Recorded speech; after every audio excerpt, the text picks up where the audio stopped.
A'udzu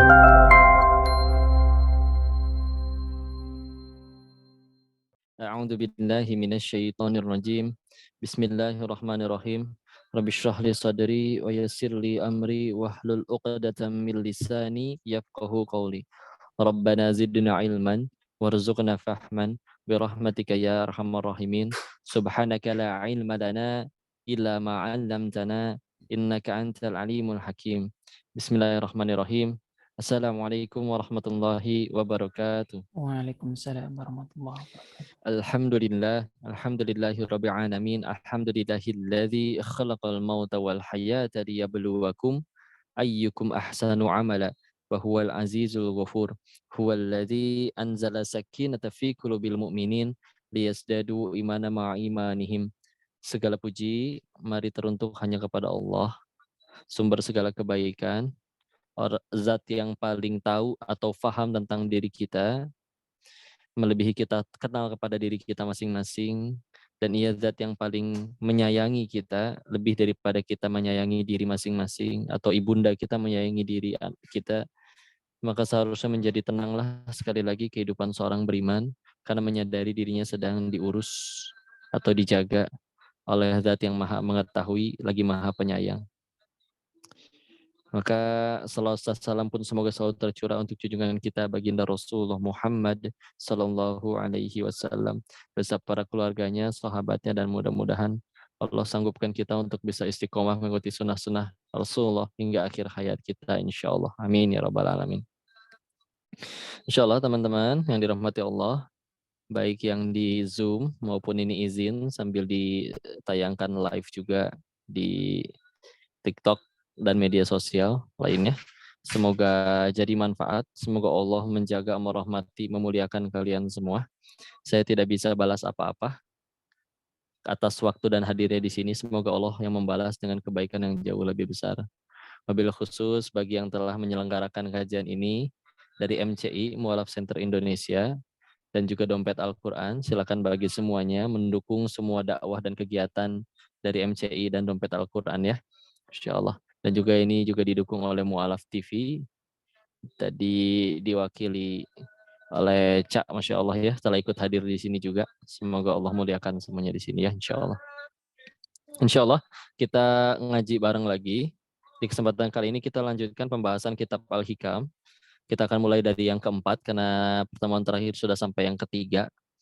Ya, maka mari kita sempurnakan dulu adab kita kepada penulis kitab ini, Syekh Ibnu Athaillah As-Sakandari. Sudah mesti kenal ya. Salah satu adab dalam membaca kitab itu adalah ya minimal tahu siapa penulisnya, siapa musonifnya. Ya, silakan kalau mau diikuti. Bismillahirrahmanirrahim. Alhamdulillahirabbil alamin. Allahumma shalli ala sayyidina Muhammad wa ala ali sayyidina Muhammad. Allahumma ighfir lil musannif Syekh Ibnu Athaillah As-Sakandari rahimahullah wali walidina wali masyayikhina Allahumma ighfir lahum warhamhum wa'afihim wa'fu anhum. Al-Fatihah. A'udzu billahi minasyaitonir rajim. Bismillahirrahmanirrahim. Alhamdulillahirabbil alamin arrahmanir rahim maliki yaumiddin. Iyyaka na'budu wa iyyaka nasta'in. Ihdinas siratal mustaqim. Siratal ladzina an'amta 'alaihim ghairil maghdubi 'alaihim waladdallin. Amin. Bismillah, kita coba simak. Silakan yang mau melihat di itu share screen ya, atau yang punya PDF atau yang punya kitabnya di rumah. Mungkin di beberapa versi ada yang beda ya susunannya. Sehingga kami pakai yang dipakai di Darut Tauhid yang seperti ini, tipis bukunya ya. Maka kita lihat dulu dari yang nomor 4. Qala musannif rahimahullah fi hadzal kitab arih nafsaka minnat tadbir fama qama bihi ghairuka anka la takum bihi linafsik. Istirahatkan dirimu atau pikiranmu daripada kerisauan mengatur kebutuhan duniamu. Sebab apa yang sudah dijamin atau diselesaikan oleh lainmu, tidak usah kau sibuk memikirkannya. Ya, ini ajakan dari Syekh Ibnu Athaillah As-Sakandari, karena memang ketika tadi kita meyakini diri kita diurus oleh Allah, ya, maka sudah bisa kita mengistirahatkan diri kita, pikiran kita dari apa? dari pusing ribet ngurus urusan kebutuhan duniamu yang padahal sudah dijamin atau diselesaikan oleh lainmu, ya. Tidak usah kau sibuk memikirkannya. Kita tahu hadis yang dari riwayat Abdullah ibnu Mas'ud radhiyallahu an, kama qala Rasulullah SAW bersabda yang maknanya bahwa manusia itu tercipta selama 40 hari awal ketika pembuahan masih dari nutfah, lalu 40 hari kemudian sebagai alaqah, segumpal darah, 40 hari kemudian sebagai mudghah, segumpal daging, ya. Nah, berarti total 120 hari ya. Atau kalau dibagi bulan jadi 4 bulan. Nah, ketika sudah 120 hari itu, maka Allah mengutus malaikat untuk meniupkan ruh. Maka di saat itulah sudah bisa menjadi disebut janin ya, atau sudah dianggap sebagai manusia karena sudah ada ruhnya. Makanya nanti juga secara fikih kalau ada yang keguguran terus janinnya sudah di atas 120 hari, maka dia sudah dianggap seperti manusia.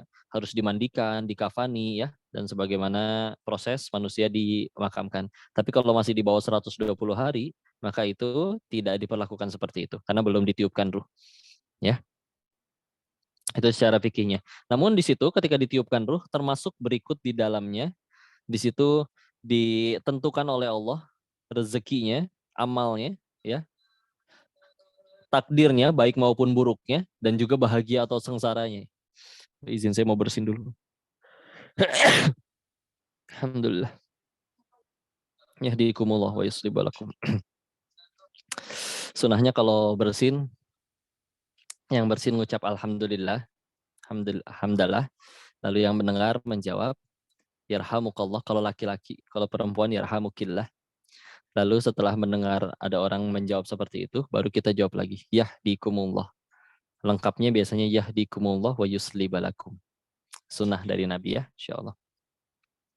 Kita lanjut lagi dulu tadi ya, bahwa di hadis riwayat dari Abdullah ibnu Mas'ud tersebut, itu banyak ya, di hadis Arba'in juga ada, bahwa jodoh, ajal, semua sudah ditentukan termasuk takdir.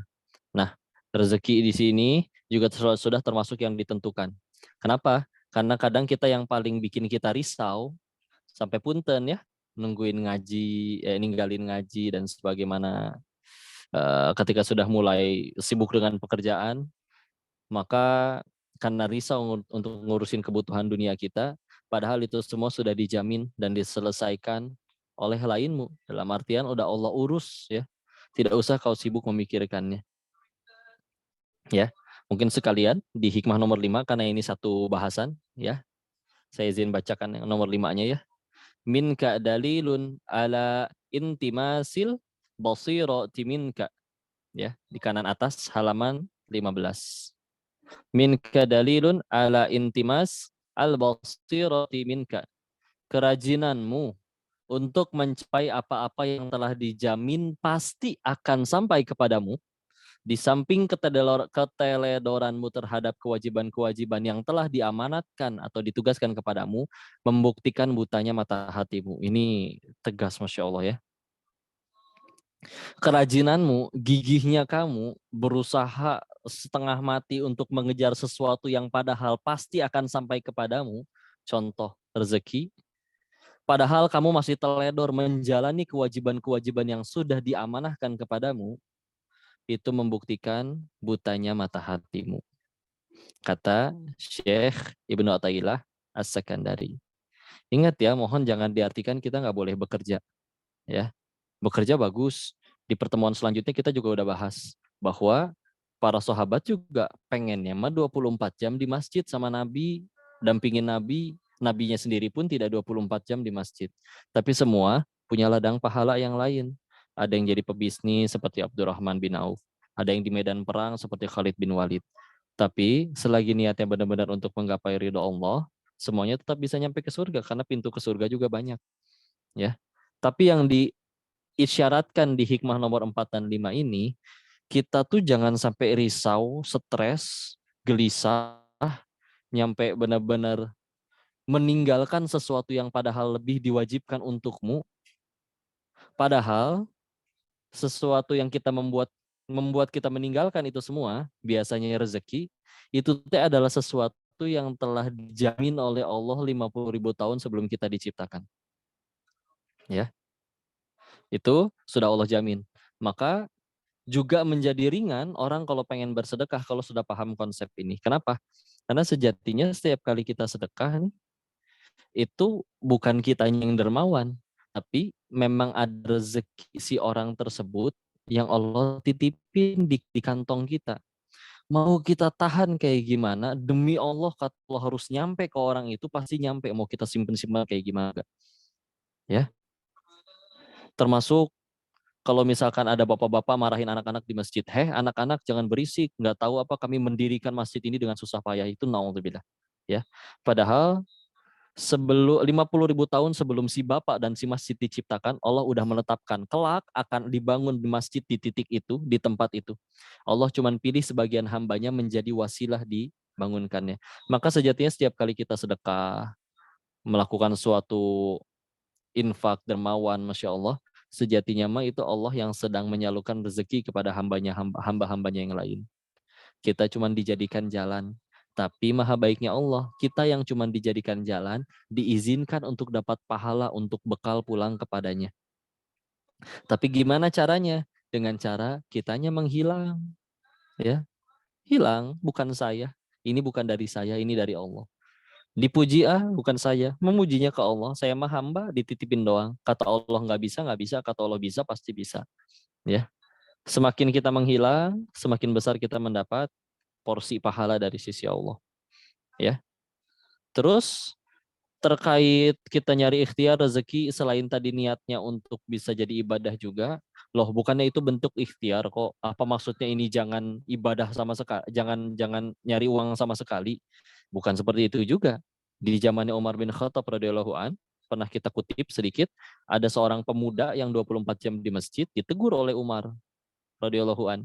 Ditanya, kamu masih muda, waktunya harus kerja, tapi 24 jam di masjid, kamu dapat makan dari mana? Maka dijawab oleh si pemuda ini bahwa aku mendapat rezeki dari saudaraku yang dia bekerja di luar sana. Ya. Dan saudaranya ini walaupun bekerja, dia tetap menjaga yang wajib 5 waktu tetap jalan. Tapi kalau lagi ada jeda menunggu dari sholat ke sholat selanjutnya, bekerja mencari nafkah. Dan saudaranya dinafkahi. Dan kata Umar bin Khattab radhiyallahu anhu di kala itu adalah, pahala saudaramu jauh lebih besar daripada pahalamu yang 24 jam di masjid. Ingat ya, kita semua punya amanah yang beda-beda. Kabar baiknya, nikmatnya Islam itu semua bisa jadi amal soleh. Semua bisa jadi kebaikan. Ya, ketika apa? Ketika semua diniatkan kepada Allah. Orang perkara kencing juga bisa jadi pahala kok. Kalau kencingnya ngikutin yang dicontohkan Nabi, ngikutin sunnah. Ya, Masya Allah. Nah, tapi sekali lagi, kalau misalkan kita membahas dalam urusan ikhtiar, tentu ikhtiar. Tapi sekali lagi, ikhtiar kita pun jangan sampai untuk mengejar sesuatu yang tadi sudah dijamin. Seperti misalkan rezeki. Iya ikhtiar nih. Iya saya kerja. Kerja kan ikhtiar kok. Dan kita manusia kan juga disuruh ikhtiar. Iya betul. Tapi ingat sekali lagi. Kita ikhtiar itu untuk apa? Yaitu untuk jadi amal soleh. Ingat kisah tentang dokter soleh itu? Yang dia berkata, ini pasien sakit separah apapun. Dokter nggak sentuh, kata Allah sembuh-sembuh. Atau dibalik, ini pasien sakitnya cuma panu, dokternya ada 1.000 orang. Semuanya berusaha ngobatin, kata Allah mati, pasti mati. Maka buat apa dokter ditelepon ke IGD tengah malam masih mau datang? Maka dijawabkan oleh dokter yang soleh itu, kita semua berikhtiar agar jadi amal soleh. Betul, kerja kita ikhtiar, tapi kita ikhtiar itu di luar panas-panasan, hujan-hujanan. Ingat sekali lagi, jangan hanya demi gaji 2,5 juta per bulan, jangan demi gaji 100 juta per bulan, jangan lupa supaya tiap akhir bulan dapat transferan. Ada yang lebih berharga dari itu semua, yaitu agar jadi amal soleh. Apalah artinya gaji dilipat gandakan 10 kali lipat, 100 kali lipat, tapi kalau nggak jadi pahala, nggak jadi amal soleh. Meninggal jadi apa? Cuma dapat capek di dunia doang, nggak ada bekal ketika di hadapan Allah. Atau anggaplah semua hal yang terjadi di dalam hidup kita nggak semua jadi nyata, nggak semua terkabul. Tapi semuanya jadi amal soleh. Beruntung pulang mendapat bekal yang banyak, bisa menggapai surganya Allah. Ingat ya, bukan sekali lagi bukan tidak boleh kita bahagia di dunia, tapi salah tempat kalau mewajibkan kita wajib bahagia di dunia. Karena sebetulnya Allah telah menciptakan tempat untuk berbahagia yang memang khusus untuk berbahagia, yaitu surganya Allah. Tapi di dunia ini adalah tempat mencari tahu, tempat mencari tahu siapa yang paling layak untuk masuk ke surganya Allah itu tersebut. Jadi silakan tetap ikhtiar, silakan tetap kerja ya. Ingat ya, nomor 4 dan 5 ini bukan berarti membuat kita harus berhenti kerja, resign kata si Koko kudu ibadah wae, enggak sama sekali ya. Tetap kerja, tetap ikhtiar, tapi diniatkan benar-benar semua jadi amal soleh ya. Bonusnya apa? Bonus gaji. Walaupun rezeki pun artinya luas ya, bisa kumpul di majelis ini, demi Allah itu pun adalah rezeki. Punya teman yang ngingatin setiap kali kita lagi malas ibadah, demi Allah itu juga rezeki. Tadi kalau ada yang sudah menunaikan sholat isya berjamaah, masya Allah, terutama yang ikhwan ya, berjamaah tepat waktu di masjid, ya, maka itu pun adalah rezeki dari Allah. Ya, terlalu banyak Allah tuh nantangin kita 2 kali di dalam Al-Quran. Quran surat 16 An-Nahl ayat 18 dan Quran surat 14 Ibrahim ayat 34. Wa in ta'udu ni'matallahi la tuhsuha. Kalau kalian ingin menghitung-hitung nikmat Allah, tidak akan sanggup kalian menghitungnya. Ya, maka sampai disebutkan kalau samudra seantero bumi semuanya dijadikan tinta, lalu kita gunakan tinta itu untuk menulis kebaikan-kebaikan Allah, sampai seluruh samudra kering tak tersisa tinta sedikit pun, dan bahkan jika ditambahkan samudra dengan jumlah yang banyak yang sama, ya dengan banyak yang sama dengan jumlah yang sama, dipakai untuk menuliskan nikmat dari Allah pun kita masih belum selesai menuliskannya, saking banyak ya. Maka tenang, makanya orang sudah yakin tentang kebesaran Allah itu benar-benar tenang. Lagian gak masuk akal. Gak masuk akal kalau kita udah nurut, terus setelah kita nurut sama Allah, ninggalin kerjaan yang riba, ninggalin sesuatu yang Allah nggak ridho, terus tahu-tahu gara-gara nurut, kita malah dibikin kelaparan atau sengsara sama Allah. Demi Allah nggak masuk akal.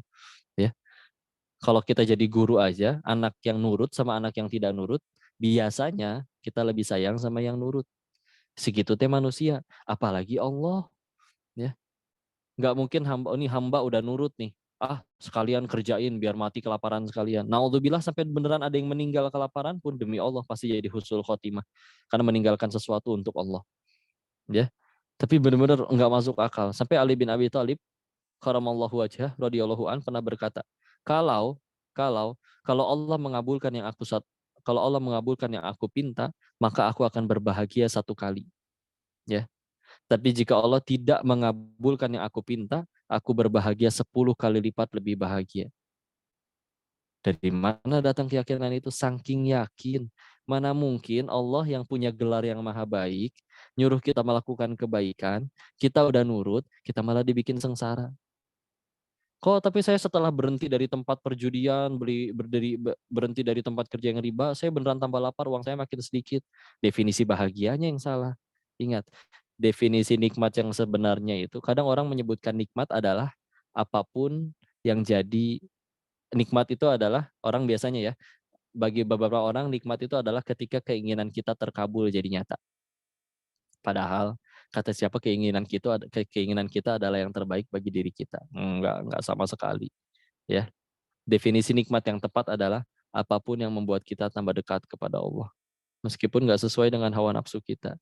Ya, kalau memang semua yang kita idam-idamkan, semua yang manusia idam-idamkan itu adalah yang paling baik bagi manusia, kenapa yang udah kaya dan punya jabatan masih korupsi? Kenapa pasangan artis tampan rupawan cantik masih kawin cerai? Pasangan Song Joong Ki dan Song Hye Kyo juga cerai, ya. Michael Jackson bunuh diri saking terkenalnya. Tahu nggak Michael Jackson itu pernah nyewa gedung satu mall, orang lain nggak boleh masuk. Buat apa? Pengen ngerasain gimana belanja kayak orang normal teh kayak gimana. Karena kalau enggak orang pasti ribet minta foto sama tanda tangan. Tapi orang pengen terkenal seperti beliau, beliau terkenal malah mati bunuh diri saking stresnya. Ya, kayak gimana? Ya, definisi bahagia aja kita yang beda. Ya, yang ngajakin saya bisnis di Thailand waktu itu. Bandar judi besar, per bulan dapat dapat dapat pemasukan bersih, bersih ya. Udah dipakai foya-foya istrinya, udah dipakai dugem, udah dipakai macam-macam, bersih nyampe ada 7 sampai 8 miliar per bulan. Udah dipakai udah gitu udah dipakai buat mohon maaf ya, nyogok pihak berwajib gitu yang supaya websitenya tidak ditutup, kasinonya tidak ditutup. Per bulan dia setor 3 sampai 4 miliar per bulan. Dugemnya bisa nyampe 1,2 miliar per bulan. Kemana-mana naik mobil Lamborghini, nggak boleh sebut merek soalnya ya. Setiap kali turun dari mobilnya yang pertama kali dia ceritakan, aduh gua stres. Aneh ya. Kenapa malah dia tidak bahagia? Sedangkan orang yang di Indonesia mungkin sederhana, gaji 1,5 juta, anak 6, cukup tapi hidupnya nggak stres, nggak menderita. Si Koko itu kemana-mana bawa pistol, kemana-mana dijaga bodyguard, di rumahnya ada satpam ngejaga. Tapi stres kene, Masya Allah.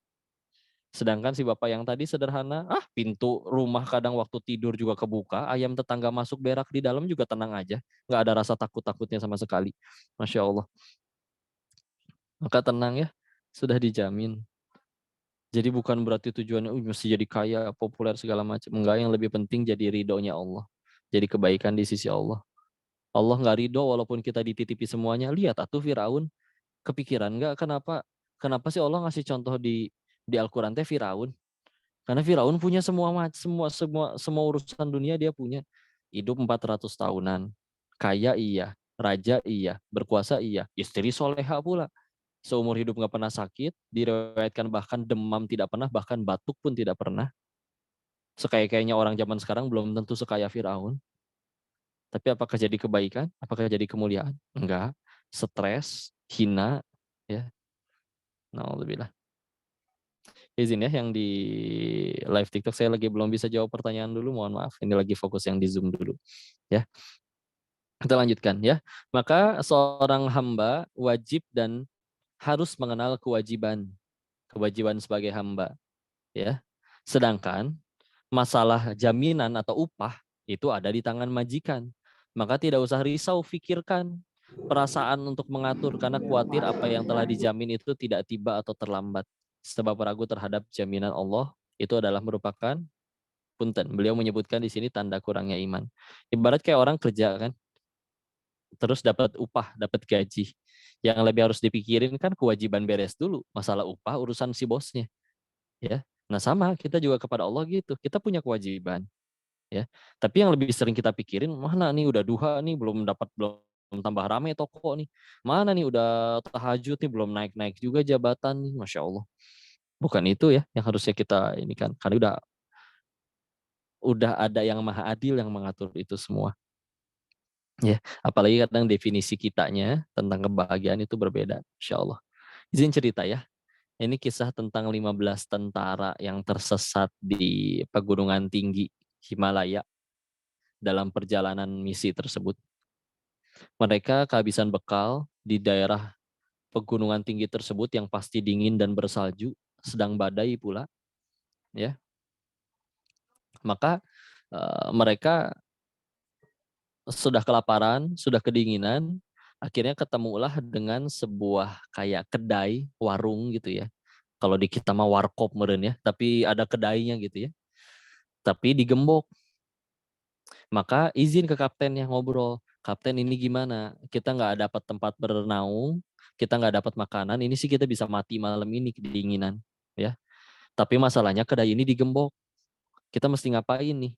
Akhirnya mereka orang-orang lurus, orang-orang yang nggak pernah zolim, orang-orang baik ya. Tapi karena sudah kepepet, mau nggak mau mereka membobol gemboknya dan masuk ke dalam toko tersebut, kedai tersebut. Didapatilah di dalamnya ada biskuit, makanan hangat, udah gitu bisa tempat mereka bernaung, di dalamnya pun ada pemanas ruangan, lengkap semuanya. Di situ mereka akhirnya makan sampai kenyang, tapi mereka tetap menyisihkan uang untuk ditaruh di meja kasir supaya suatu saat kalau misalkan yang punya tokonya datang, itu mereka yang punya tokonya tidak merasa dizolimi. Ya. Di satu sisi, ya, di satu sisi uh, ada seorang kakek yang enggak, kita lanjut lagi dulu ya. Singkat cerita, akhirnya misi 15 tentara ini selesai, ya, selesai. Lalu pulang lewat jalur yang sama. Lalu setelah lewat jalur yang sama, melihatlah kedai yang kemarin mereka bobol, tapi kali ini buka dan sedang tidak badai. Ya, Masya Allah. Maka mampir nih semua 15 tentara tadi, pengen tahu yang punya siapa sih kedai yang kita bobol waktu itu. Mampir mereka ke dalamnya. Ketemulah dengan ada si bapaknya yang punya ya. Ngobrol, tadinya mereka mau cerita tuh. Tapi ya sampailah obrolan tersebut dengan topik bahasan terkait tentang ketuhanan. Ya, terkait tentang ketuhanan. Sampai akhirnya para tentara itu memang mereka orang-orang baik tapi tidak pada percaya kepada Tuhan. Ya, tidak percaya kepada Tuhan. Tapi si kakek yang punya kedai ini bercerita, aku punya satu cerita membuat kalian akan yakin dengan bahwa adanya Tuhan. Maka apa ceritanya, Kek? Maka si kakek mulai ceritanya.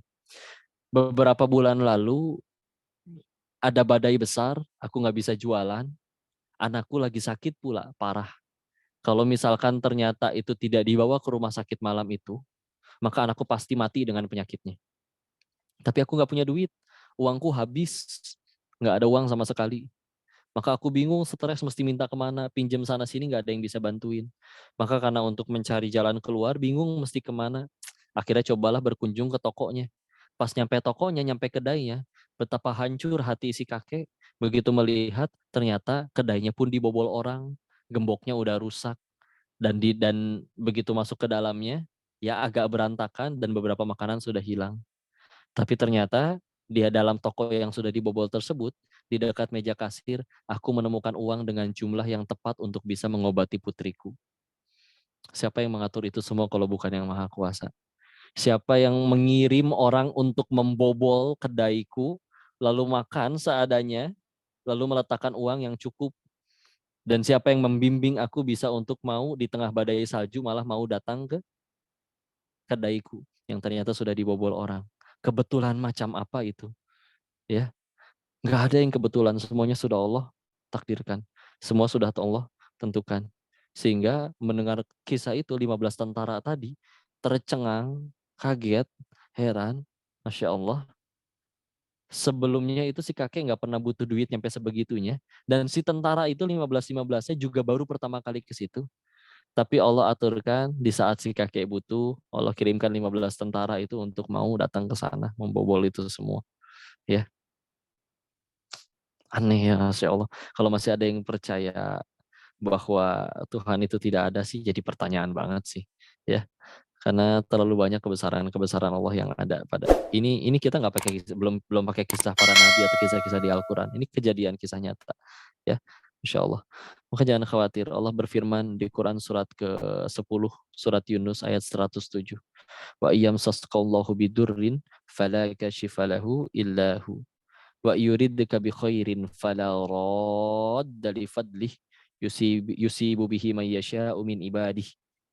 Kalau Allah sudah menginginkan kemudaratan bagi seorang hamba, tidak akan ada yang bisa menghilangkannya. Siapapun mau menghalanginya. Jika Allah sudah menginginkan kebaikan bagi seorang hamba, tidak akan ada yang bisa menghalanginya. Meskipun sejuta orang mendengki dan tidak ridho dia dapat rezeki tersebut. Yakinlah bahwa hidup kita ini sedang diatur dan dijamin oleh Allah. Tugas kita hanya nurut kepada Maha Pengatur itu. Ketahuilah bersatu seluruh jin dan manusia ingin mencelakai kita, Allah nggak kasih izin, demi Allah sehelai rambut pun nggak akan jatuh. Ya, bersatu seluruh jin dan manusia ingin mencelakai kita, tapi bersatu seluruh jin dan manusia ingin memberikan sebutir beras aja kepada kita, Allah nggak kasih izin, demi Allah nggak akan nyampe. Ya, Insya Allah. Gimana kok sedang sakit udah minta nggak sembuh-sembuh, ya. Demi Allah akan ada orang, hadis, saya ingat hadisnya dari riwayat Ibnu Majah ya, bahwa salah satu keutamaan orang-orang yang bersabar itu adalah selain di Quran surat 39 Az-Zumar ayat 10, innama yuwaffas shawirun ajruhum bighairi hisab. Ya, hanya orang bersabarlah yang disempurnakan pahalanya tanpa batas. Kepahitan yang kita alami bisa jadi sakit atau berat dalam menjalani hidup ini, Masya Allah. Bisa jadi itu akan jadi jalan kita tambah mudah nyampe ke surganya Allah. Padahal orang lain yang di dunia hidupnya lebih enak, maka bisa jadi gara-gara nikmat itu tapi dia lalai, bisa jadi gagal nyampe ke surganya Allah. Ya, saya izin ya, ini pengen Saya lupa di sini sudah pernah atau belum, tapi menurut saya ini harus diulang. Kalau semua ada yang pegang kertas, silakan dituliskan gitu ya. Apa hal yang akan bisa membuat kalian bahagia? Apa hal yang bisa membuat kalian bahagia? Apa yang paling kalian idam-idamkan? Silakan, apa saja ya. Punya suami Song Joong Ki kayak, punya istana 14 kayak, punya showroom mobil 17 gitu, terserah apa aja ditulis gitu ya. Silakan lah, enggak. Atau enggak, kalau enggak dibayangin aja ya, sambil ya. Cukup insya Allah, setidaknya udah kebayang. Nah, maka saya izin bertanya, di antara semua daftar yang udah ditulis tadi, mungkin ada 5, ada 10, ada berapa, izin bertanya, siapa yang menulis surganya Allah di dalam daftar tersebut? Wah, tadi begitu dites kajian pagi-pagi di sekolahan ya, yang angkat tangan sedikit, ya, Masya Allah. Padahal udah nulis rumah, harta, Masya Allah gitu ya. Walaupun banyak doa-doa yang lain, tapi Masya Allah. Anggaplah kalau ternyata Allah berkata kepada kita semua, wahai hambaku, semua yang kau tuliskan di situ, tidak akan ada yang aku kabulkan, kecuali satu. Kusediakan tempat terbaik untukmu di surgaku. Kata Allah begitu. Mau? Mau, jelas nggak mungkin enggak. Ya. Atau dibalik, wahai hambaku, semua yang kau tuliskan di situ, semuanya akan aku kabulkan tanpa terkecuali. Kecuali satu, yaitu tidak ada tempat untukmu di surganya Allah. Ya, maka nggak akan mau orang pasti, Masya Allah. Tadi sepakat orang-orang juga pada jawab nggak mau. Berarti kan sejatinya kita sepakat ya, bahwa hal yang paling kita inginkan dalam hidup ini ternyata adalah surganya Allah. Ya. Tapi kadang kita suka lupa dengan tujuan kita yang asli itu. Terlena dengan handphone idamanku, mobil idamanku, rumah idamanku, dan apapun itu semua. Masalahnya, kita bukan makhluk yang maha tahu. Kata siapa yang kita inginkan itu adalah yang terbaik bagi diri kita, toh kita terbukti nggak kenal sama diri kita sendiri. Saya pernah bertanya, siapa yang tahu jumlah giginya sendiri? Nggak tahu, nggak ada yang pernah ngitung. Siapa yang tahu jumlah panjang ususnya? Nggak ada yang tahu juga. Sedangkan Allah pasti tahu. Dan Allah juga zat yang maha penyayang. Maka dialah yang pasti akan berusaha paling keras, walaupun Allah nggak perlu repot-repot ya. Dialah yang pasti akan melakukan berbagai macam cara agar kita berhasil nyampe ke surganya Allah. Ya, maka ujian yang sedang kita alami bisa jadi itu adalah proses yang Allah pilihkan untuk supaya kita tambah mudah nyampe surganya Allah. Ya, meskipun sakit, dengan cara sakit nggak sembuh-sembuh apapun itu ya. Ingat nggak di Quran surat Al-Kahfi di ayat 60 sampai 82-nya, kisah Nabi Musa alaihissalam bertemu dengan Nabi Khidir. Ya, di kisah itu kan Nabi Musa komplain tentang 3 hal, ya, yaitu tentang perahu yang dilubangi, yang kedua tentang Nabi Khidir membunuh anak kecil, dikomplain sama Nabi Musa. Yang ketiga terkait membangun kembali rumah anak yatim di suatu negeri. Kita fokus kepada yang kedua. Nabi Khidir, ada anak kecil lewat, ya, bertemu dengan anak kecil, lalu anak kecil itu dibunuh oleh Nabi Khidir. Maka ditanya oleh Nabi Musa, kenapa engkau melakukan itu? Sedangkan dia masih jiwa yang bighairi nafs, jiwa yang tidak berdosa, ya, tidak ada kesalahan di dalamnya. Maka di akhir pertemuan kan dijawab oleh Nabi Khidir bahwa anak ini nanti kalau dia besar, dia akan murtad dan mengajak keluarganya murtad sekeluarga. Ya, maka maka kita lihat intervensi yang terjadi ya. Kalaupun akhirnya si anak itu mati, anak itu meninggal masih belum akil balik, berarti nggak punya dosa. Nyampe surga nggak? Nyampe. Ya. Terus orang tuanya meskipun sedih nangis sejadi-jadinya. Mungkin dari bisa misalkan dari si anak meninggal sampai si ibu nanti meninggal itu masih ada selisih 40 tahun misal. Dan selama 40 tahun itu tidak ada malam di mana si ibu tidak menangis. Setiap malam menangis, ya Allah, anak saya ya Allah dibunuh orang di depan rumah. Nggak dikasih tahu rahasia Allah di dalamnya. Tapi si ibu ini walaupun nangis menderita selama sisa umur yang 40 tahun, dia karena masih dalam keislaman, dia berhasil nyampe surganya Allah. Karena Islam tidak jadi murtad. Dan akhirnya ketika sudah nyampe di surganya Allah, anaknya ada di situ, ibunya ada di situ, dan di surga mah abadi bahagia selamanya. Demi Allah orang udah, aku mau, kalau Rasulullah SAW bersabda ya di hadis-hadis yang sahih, ada orang yang di seumur hidup bahagia dicelupkan ke neraka barang sejenak, dia akan berkata, tidak pernah aku merasakan nikmat seumur hidupku. Begitu juga surga. Ada orang yang seumur hidup menderita tanpa pernah bahagia sedikit pun, dicelupkan ke surga walaupun hanya sebentar, dia akan berkata, aku tidak pernah merasakan kepahitan sedikit pun. Karena saking nikmatnya surga.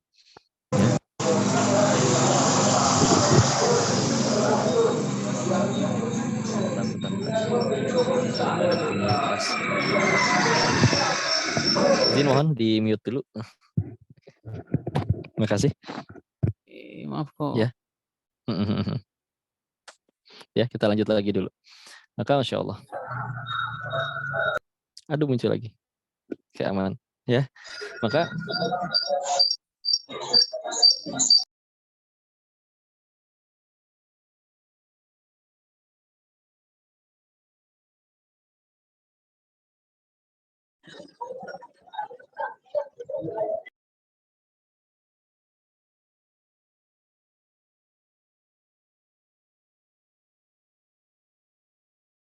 Oh Denis, maaf ke mute ininya. udah belum? Sudah. Ya, izin lanjutkan ya. Tadi skenario yang pertama. Coba skenario yang kedua. Ya. Yaitu, kalau ternyata si anak pun jadi tokoh besar, tumbuh dewasa, jadi orang kaya, orang sukses, penguasa, dan setiap hari selalu bahagiain orang tuanya, ya, selalu memberikan apa yang orang tuanya minta, dan juga bahkan nggak pernah cekcok dengan orang tuanya seumur hidup. Tapi masalahnya bakal murtad sekeluarga. Lalu kalau murtad sekeluarga kan berarti nggak akan nyampe surganya Allah. Kira-kira apalah artinya bahagia beberapa puluh tahun di dunia sebentar, tapi kalau ujung-ujungnya neraka yang abadi? Tentu nggak mau. Hikmahnya adalah saking Allah pengennya keluarga ini nyampe ke surganya Allah, Allah sampai rela ngutus seorang nabi untuk membunuh seorang anak kecil yang tidak berdosa. Saking apa? Saking benar-benar pengen keluarga ini nyampe surganya Allah. Allah lah yang akan paling berusaha melakukan segala macam cara. Maka kalau tadi ada yang juga bertanya, saya udah doa nggak dikabul-kabul, sakit nggak sembuh-sembuh, saya nggak kaya-kaya, saya masih apapun masalah yang kalian alami, tenang demi Allah. Bisa jadi gara-gara itu kalian bisa nyampe surganya Allah. Kenapa kita masih benar-benar nggak terima dengan itu semua? Tanya dalam hati. Bisa jadi memang selama ini kita belum pengen surganya Allah, pengennya sekedar happy di dunia. Makanya ketika itu terjadi semua berat, kita nggak mau jalanin ini semua, ya. Tapi ternyata orang-orang yang telah terjamin surganya oleh Allah, mereka adalah orang-orang yang memilih jalan itu. Memilih itu semua jadi kebaikan. Ya, jadi tenang aja. Iya pahit. Kok lu mah nggak ngerasain kok gue sakit apapun itu ya. Kalau saya tidak ngerasain atau ada orang-orang lain tidak merasakan, maka kita mah suuzon aja. Kita mah husnuzon aja. Mungkin saya lemah, saya tidak sekuat kamu. Allah uji kamu lebih berat karena Allah lebih memuliakan kamu. Allah lebih pengen kamu yang masuk surga daripada kami. Makanya kami hidupnya lebih enak daripada kamu. Ya, demi Allah tenang aja, tenang aja. Kalau udah pakai sudut pandang itu demi Allah sudah tidak ada kerugian sama sekali. Tapi kalau misalkan masih ya patokan, pokoknya definisi bahagia yang aku tahu tuh pokoknya uangku tambah banyak, aku terkenal, populer, follower banyak, kemana-mana dimuliakan orang. Apalah artinya itu semua kalau nggak jadi surganya Allah? Yuk, salah satu fungsi ngaji itu mengubah sudut pandang supaya nggak jadi yang dikejar itu lagi, ya. Padahal itu semua juga nggak jadi sumber kebahagiaan. Kita kan pernah lihat semuanya. Orang kalau bahagia, kalau kaya itu sumber bahagia, yang kaya masih koruptor. Populer sumber kebahagiaan. Michael Jackson, artis-artis K-pop bunuh diri saking padahal pada terkenal. Pasangan tampan cantik rupawan kalau itu bahagia, artis kayak pada kawin cerai. Tapi ada orang yang walaupun hidupnya sederhana, di mata kita bahkan terlihat serba kurang, tapi dia ingat Allah. Cukup tuh, nggak menderita. Izin ya, saya pengen cerita ini salah seorang sahabat Nabi yang paling terakhir wafat. Namanya Abu Kilabah Al-Jarmi. Ya, singkat cerita, di sekalian penutup ya. Pertemuan selanjutnya kita bahas hikmah nomor 6. Kita sekalian cerita bahwa, singkat cerita ada seorang pemuda tersesat di hutan, kelaparan. Maka mencari siapa yang bisa ditemui di hutan. Akhirnya di tengah hutan itu ada tenda yang udah reot. Ya. Maka ketika pengen masuk, minta tolong, minta bantuan, kedengeran dari luar, ada bunyi, ada ucapan dari dalam tenda, Alhamdulillah, Alhamdulillah, wa syukurillah, Masya Allah. Maka si pemuda ini penasaran, ini tenda riot begini, ini orang yang di dalam emang hidupnya senikmat apa sih, sampai nggak berhenti-berhenti memuji Allah, Masya Allah. Ya. Maka ketika masuk, nerobos, betapa kaget si pemuda ini ketika ngelihat yang di dalamnya adalah seorang kakek yang terkapar, tiduran, dengan dua tangannya udah buntung, dua kakinya udah buntung, matanya buta, dan telinganya setengah tuli. Saking penasaran ya, pemuda ini bertanya kepada si kakek. Kalau bahasa kitanya mah ya, ngapunten, kek, punten, apa yang membuat kakek terus bersyukur kepada Allah? Padahal kondisi kakek seperti ini. Apa jawaban si kakek? Bukankah bisa mengucap Alhamdulillah saja, itu sudah merupakan suatu nikmat? Masya Allah. Iman yang luar biasa itu. Macam apa yang Masya Allah? Bisa ngucap alhamdulillah saja sudah dianggap suatu nikmat. Sedangkan ada orang mungkin di sekeliling kita baru gajian aja masih marah-marah. Masa cuma segini gajinya? Di luar sana ada orang yang pengen punya gaji, hey, pengen kerja. Naudzubillah kalau kita ngelihat ada orang yang masih dapat gaji masih teriak-teriak kayak gitu, Masya Allah. Sedangkan ini Masya Allah, ini kakek ini adalah Abu Kilabah Al-Jarmi, salah satu sahabat Nabi yang paling terakhir wafat. Ya, beliau berkata, bukankah bisa mengucap alhamdulillah saja sudah merupakan suatu nikmat? Masya Allah. Seolah si kaki ini berkata, nah lihat kaki saya, ada nggak? Nggak ada. Coba kalau ada, mungkin saya lagi pergi maksiat. Sekarang gimana caranya saya pergi maksiat kalau kaki aja nggak ada? Berarti saya sedang dipersulit masuk neraka dong. Nah kalau sedang dipersulit masuk neraka, berarti sama saja saya sedang dipermudah masuk surga dong. Bukankah itu nikmat? Allah mudahkan untuk supaya masuk surga. Maka Masya Allah, la haula wala quwata illa billah. Pas dapat kisah ini ya Allah, betapa diri ini teh banyak kufurnya, naudzubillah. Ingat, tenang ya, menderita itu bukan karena tidak ada nikmat sekali lagi, tapi karena tidak adanya syukur. Allah berfirman di Quran surat 14, surat Ibrahim, ayat ke-7, la in syakartum la azidannakum. Barang siapa bersyukur, ditambah nikmatnya. Tapi ingat, nggak nyampe situ ayatnya. Wala in kafartum inna adzabi lasyadid. Ya, barang siapa kufur, sungguh azab Allah begitu pedih. Ingat, ternyata yang diancam dengan azab itu nggak cuman yang zolim atau maksiat, tapi kufur, amnesia, sok-sok amnesia dengan nikmat Allah, ngilang-ngilangi nikmat Allah yang nggak ada, gitu kan manusia mah kadang ya, 100 nikmat Allah yang dikasih, dari 99 nikmat, satu nggak dikabul, langsung Allah mah jahat, Allah mah pilih kasih, duniaku sudah hancur, lebih baik aku mati. Allahu Akbar. Pernah sampai seorang mahasiswi nggak mau masuk ke kuliahnya. Kenapa? Jerawat satu, stres, menderita. Jantung sehat, paru sehat, berak lancar, makan ada, uang. Masya Allah. Tenang ya, ada Allah. Dan kita diurus oleh dirinya. Jangan khawatir. Tugas kita di dunia yang sekarang ini berusaha menggapai ridhonya. Jangan terlalu panik memikirkan sesuatu yang sudah Allah jamin seperti rezeki. Kalau pengen panik, paniklah mikirin sesuatu yang belum pasti. Seperti apa? Setelah mati, kita bakal kemana? Itu belum tentu soalnya ya. Belum terjamin. Oke, bismillah mungkin segitu dulu. Silakan sisa waktu sampai jam 9 ini kita gunakan untuk tanya jawab. Wallahu a'lam bishawab. Semoga bermanfaat. Silakan kalau ada yang ditanyakan atau bahkan dikoreksi. Barangkali saya ada salah menyampaikan, tolong diingatkan ya. Karena diri ini masih banyak salahnya dan masih belajar. Dikembalikan dulu kepada MC kita. Silakan. Oke, Gus. terima kasih Ko Denis untuk penyampaian materinya. Nah, alhamdulillah nih eh, lumayan banyak nih yang ikut kok. Sekitar tadi sampai Lima. 40-an. Tadi sampai Alhamdulillah. 40-an Alhamdulillah. alhamdulillah. Tapi masih kalah ya sama live-nya Koko ya. Oh iya, ini kita belum seramai biasa. Lagi Oke. 200-an doang.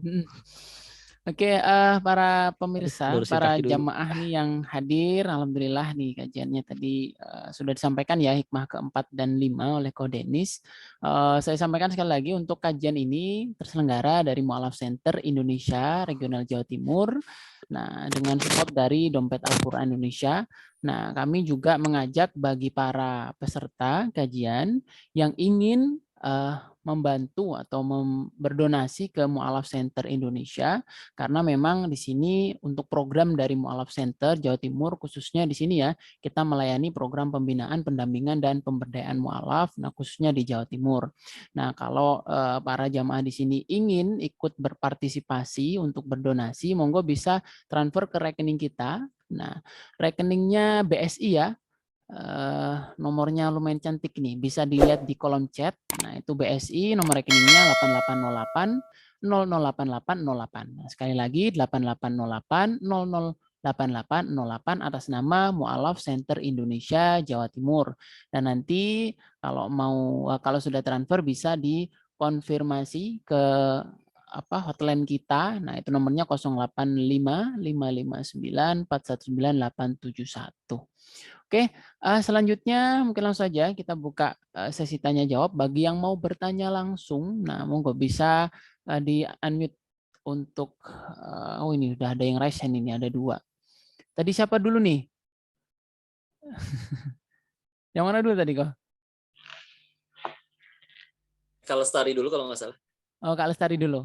Oke, Kak Lestari bisa sekalian open kameranya mungkin biar bisa bertatap muka dengan Ko Denis. Halo, monggo. Nah, silakan Kak. Assalamualaikum warahmatullahi wabarakatuh. Waalaikumsalam warahmatullahi wabarakatuh. Afwan, bolehkah ini yang kutanya sudah lewat sih hikmah yang ketiga, boleh? Baru kepikiran nanya soalnya. Ya, nggak apa-apa, mangga silakan. Jadi gini, dalam kitab Al-Hikam hikmah yang ketiga kan bunyinya kekerasan semangat atau perjuangan akan bisa menebus benteng takdir. Sedangkan ada yang bilang Ustadz tidak ada yang dapat mengubah takdir kecuali doa. Sedangkan dalam Quran ada penjelasan Allah tidak akan mengubah keadaan suatu kaum sebelum mereka mengubah keadaan yang ada pada diri mereka. Jadi tuh gimana Ustadz, maksudnya di antara ketiga itu atau samakah atau beda jalur gitu? Baik, bismillah, insyaallah ya. Baik, insyaallah. Jadi ada yang nyebut takdir itu sudah tergariskan, sedangkan katanya kan doa itu mampu mengubah takdir. Apalagi kata Allah di Quran surat 13 tadi Ar-Ra'd ayat 11, innallaha yughayyiru ma bi anfusihim hatta yughayyiru ma bi innallaha yughayyiru ma biqaumin hatta yughayyiru ma bi anfusihim. Allah tidak akan mengubah nasib suatu kaum sebelum kaum itu berusaha untuk mengubah dirinya sendiri. Masya Allah ya.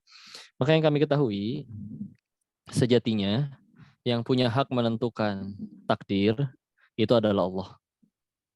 Nah, takdir kita ya kita tidak tahu gitu ya.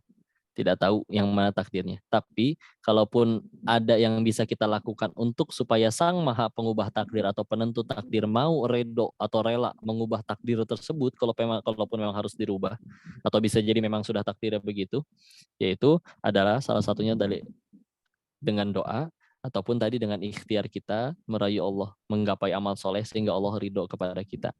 Ya, toh salah satu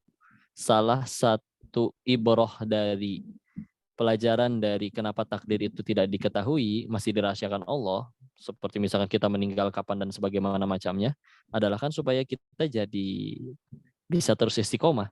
Karena kalau udah ditentuin, ya, kok kamu meninggal umur 63 misalkan gitu ya, ya udah standby aja maksiat dulu, ntar satu hari terakhir tobat, kan Allah Maha baik pasti diterima. Kadang ada yang kayak gitu.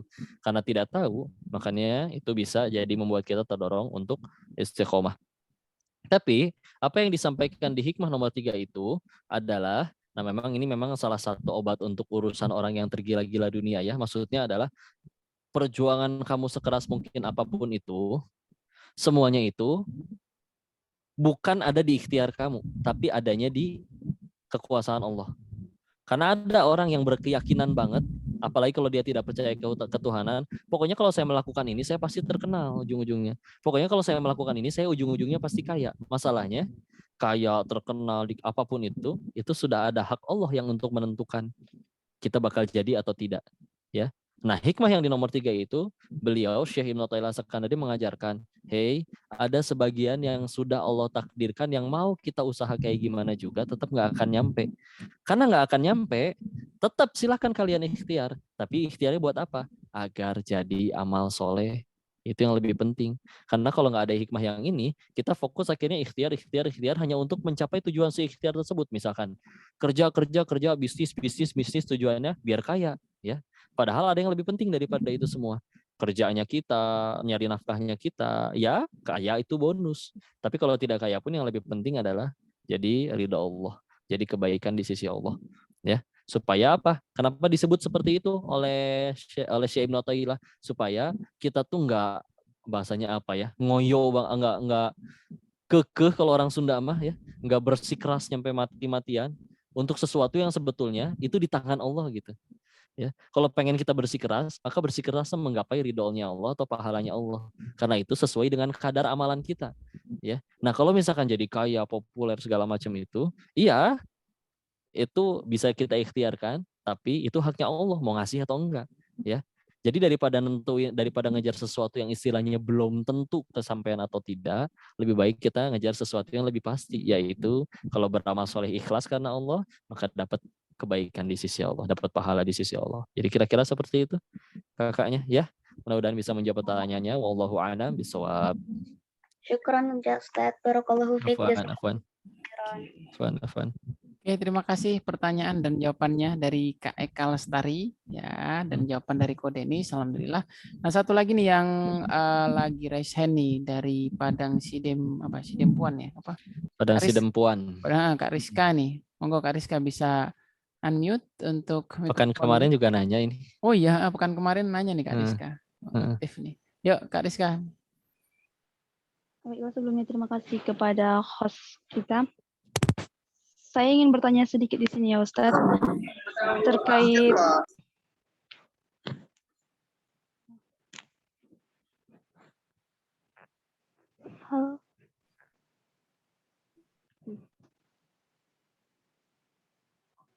Jadi pertanyaannya di sini Ustadz, kan saya punya sepupu yang dari kecil itu dia nggak pernah punya teman, kayak punya teman ikhwan gitu cowok. Sampai sekarang dia sudah kuliah semester 5, tapi belum pernah dia deket sama cowok gitu kan, setahu keluarga. Dan sangat banyak sanak saudara yang menyuruh dia untuk mencari teman cowok, minimal teman aja gitu kan Ustaz. Ini ponakannya sepupunya cewek apa cowok? Sepupunya cewek. Ya lanjut. Banyak yang menyuruh dia untuk mencari minimal itu teman cowok yang gitu, biar tahu nanti sifat cowok itu kayak mana, nanti calon suaminya kayak mana. Dengan disuruh kayak gini, dibilang kayak gini Ustaz. Fatimah aja dulu pernah dekat kok sama Ali waktu sebelum balik gitu kan Ustaz. Berarti punya teman cowok. Kok kamu nggak mau sih punya teman cowok gitu Ustaz?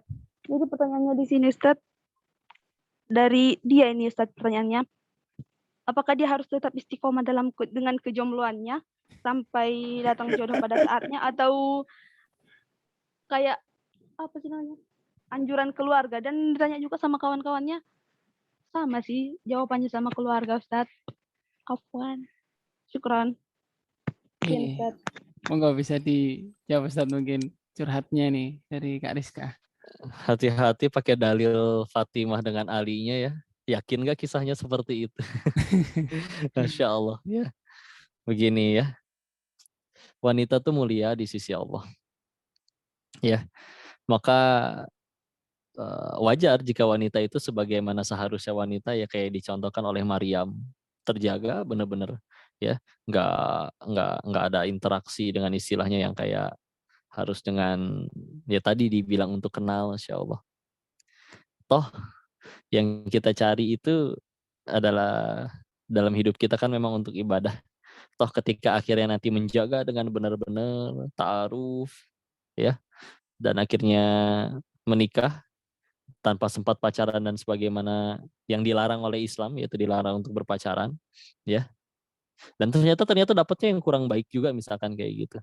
Demi Allah lah, kepahitannya juga jadi penggugur dosa dan jadi peninggi derajat di sisi Allah, ya. Maka yang harus dilakuin apa? Ya tetap nurut sama Allah gitu. Tetap jadi hamba Allah yang taat, tetap jadi hamba Allah yang menjaga kemuliaan wanita, Masya Allah. Karena masalah kalau emang kaitannya takutnya nanti nggak kenal laki-laki dan nggak punya jodoh, tenang aja. Ada tuh yang udah bener-bener kenal dengan begitu banyak ribuan cowok, tapi Allah nggak kasih jodoh, nggak nikah-nikah sampai sekarang. Alhamdulillah. Tapi ada yang Masya Allah menjaga kemuliaannya, kata Allah ada jodohnya. Karena jodoh itu bukan dari kita berusaha kenal atau gimana, enggak lah. Jodoh itu ya kita mendekat kepada yang punya jodoh. Kalau sang pemilik jodoh, sang pencipta jodoh aja nggak nentuin kita berjodoh, gara-gara Allah nggak ridho ngasih kita jodoh. Ya udah. Ingat jodoh itu bukan dicari, tapi jangan sibuk mencari, tapi sibuklah menjadi. Ya, sibuklah menjadi hamba yang Allah ridhoi. Kalau Allah udah ridho, mudah bagi Allah mengirimkan imam yang soleh. Coba semakin kita punten ya, akhirnya menjalani gitu ya, mulai kenal, punya ada teman cowok, akhirnya kadang ikut tuh kemana konvoy, yuk ikut, dibonceng sama cowok misal, atau apapun itulah ya, misalkan kayak gitu ya. Punten, yang soleh asli biasanya nggak mau sama yang kayak begitu ya. Yang soleh asli justru maunya yang terjaga. Dia nggak pernah main sama cowok, Masya Allah. Yang soleh asli ya. Makanya kadang kalau kita misalnya mikir, ada orang yang istilahnya, gue dong dikenal banyak cowok, dikagumi, bla bla bla apa segala macem ya. Terus akhirnya suatu saat dia bertanya, kenapa ya cowok-cowok yang datang ke aku buaya semua? Ya nyarinya ke lubang buaya soalnya. Udah tahu kalau kita pengen nyari orang soleh, ya carinya di tempat orang soleh. Dan untuk memancing pria yang soleh, mendekat kepada Allah, nanti orang yang soleh asli, ya gitu, nggak akan suka sama yang istilahnya mau tidak menjaga pergaulannya. Ketika ada yang menjaga pergaulannya dan terbukti dia benar-benar menjaga, orang yang soleh asli baru benar-benar bisa tertarik, ya. Karena dibilang, gue dong punya banyak teman cowok, banyak teman cowok, misalkan kayak gitu ya. Suatu ketika, aduh patah hati, sakit hati, semua laki-laki yang datang kepadaku buaya semua. Ya karena tadi nyarinya di lubang buaya. Karena engkau menjadikan dirimu menjadi wanita yang tidak menarik bagi orang yang soleh asli. Ya bohwat lah, mau kayak gimana kalau udah kayak gitu ya. Makanya ya paling baik, paling ahsannya ya nurut saja sama pencipta jodoh, tenang aja ya. Kadang orang bilang laki-laki mah semua sama kok, nggak ada yang gini. Salah nyari kali, salah mancing ya. Nyari ibarat pengen nyari ikan hiu adanya di laut, kita nyarinya di akuarium atau mau ketemu gitu ya. Nyarinya di selokan ya, nggak, beda lobang bos. Jadi nggak bisa. Kadang kitanya sih salah yang gitu. Tapi maksudnya udahlah, tenang aja. Tetap nurut sama Allah, takwa sama Allah. Ya, kalau sang pencipta jodoh udah pengen ngirimin yang terbaik, udah tenang. Yang lebih penting tuh bukan akhirnya nanti nggak kenal cowok kayak gimana loh, bla bla bla. Nggak perlu kenal, tetap tenang aja. Yang lebih kita perlu kenal adalah Tuhan kita. Ya, dekatkan diri kita kepadanya. Bismillah. Anggaplah seluruh laki-laki ridho, seluruh laki-laki di planet bumi, yuk kita bekerja sama menyampaikan si wanita ini ke surganya Allah. Atau yang punya surga nggak ridho, ya gimana tuh? Ya, udahlah. Yang penting yang lebih harus kita kejar adalah ridhonya Allah. Mudah bagi Allah ya, insya Allah. Wallahu a'lam bishawab. Udah Oke. bisa menjawab pertanyaannya. Oke, terima kasih kok untuk Duh, jawabannya, udah jam semoga 9 nih. menjawab. Nah iya. Ini masih ada yang raise hand nih, satu lagi Kak Lisa. Tapi sebentar nih, mungkin ini saya baca dulu pertanyaan dari kolom chat. Nah di sini ada yang bertanya mengenai MCI apa ada di Citra Raya Tangerang. Nah mungkin Bapak Agung bisa komentar nih untuk ininya, mau diarahkan kemana nih? Assalamualaikum Pak Agung. Waalaikumsalam warahmatullahi. Ini ada yang bertanya Pak Agung dari Tangerang nih, apakah ada MCI di Tangerang, Citra Raya khususnya? Ya, alhamdulillah di MCI Tangerang ada, bisa dilihat di website ya, website Mu'alaf Citra Desa. Nanti akan ada daftar pembina mu'alaf di masing-masing daerah. Insya Allah di Tangerang ada, di Bogor ada, di Depok ada. Justru yang paling banyak memang di Jawa Barat ya. Di DKI. Monggo dilihat di websitenya. Insya Allah ada. Oke, nah untuk Kak Ami di Tangerang, monggo bisa di searching di Google-nya Mu'alaf Center Indonesia, nanti bisa dilihat di situ ada insya Allah. Nah ini karena sudah jam 9 lebih ya Ko ya, mungkin kita akhiri dulu nih, mohon maaf sekali lagi pada para peserta kajian yang pertanyaannya di sini di kolom chat juga lumayan banyak. Terus ada lagi Mbak Lisa Irianti, ngapunten Mbak, mohon maaf ya karena waktunya sudah habis juga. Nah mungkin ya ke depan ya kita atur-atur lagi aja kok, kayaknya lebih minat tanya jawabnya lebih banyak nih nanti. Iya, boleh. Penyampaian Saya di materinya. sama kayaknya sering ikut kajian, Anda. Nanti lebih bisa ini tanya udah. di sesi lainnya, insya Oh, Allah. sudah ini ya, sering ikut ke Denis berarti ya. Oke, jangan kecewa yang belum dijawab pertanyaannya. Insya Allah minggu depan kita hadir lagi Rabu malam jam 20.00, jam 8. Nah, monggo bisa dijadwalkan ya untuk kajiannya teman-teman biar bisa istiqomah untuk mengikuti kajiannya. Nah, insya Allah kita lanjut minggu depan hikmah yang selanjutnya. Tadi kita malam ini bahas hikmah keempat dan kelima. Insya Allah besok Rabu malam, minggu depan kita lanjut ke hikmah ke-6. Oke, terima kasih kami sampaikan kepada para jemaah yang sudah menghadiri untuk kajian malam hari ini. Nah, jangan lupa support juga untuk Mu'alaf Center Indonesia Regional Jawa Timur agar tetap terus bisa istiqomah untuk mengadakan kajian seperti ini. Oke, saya terima kasih pula untuk Ko Denis untuk penyampaian materinya. Nah, saya mohon maaf sebagai host pada malam hari ini jika ada salah kata, salah ucap. Nah, mari kita akhiri untuk kajian malam hari ini dengan bacaan hamdalah, alhamdulillahirabbil alamin, dan doa kafaratul majelis. Subhanakallahumma wa bihamdika, asyhadu an la ilaha illa anta, astaghfiruka wa atubu ilaik. Demikian, wabillahi taufiq wal hidayah. Assalamualaikum warahmatullahi wabarakatuh. Terima kasih Ko Denis. Terima kasih. Waalaikumsalam warahmatullahi wabarakatuh. Terima kasih Ko Denis. Ya. Foto-foto, insya Allah. Izin pamit, ya. Iya, monggo. Fadal.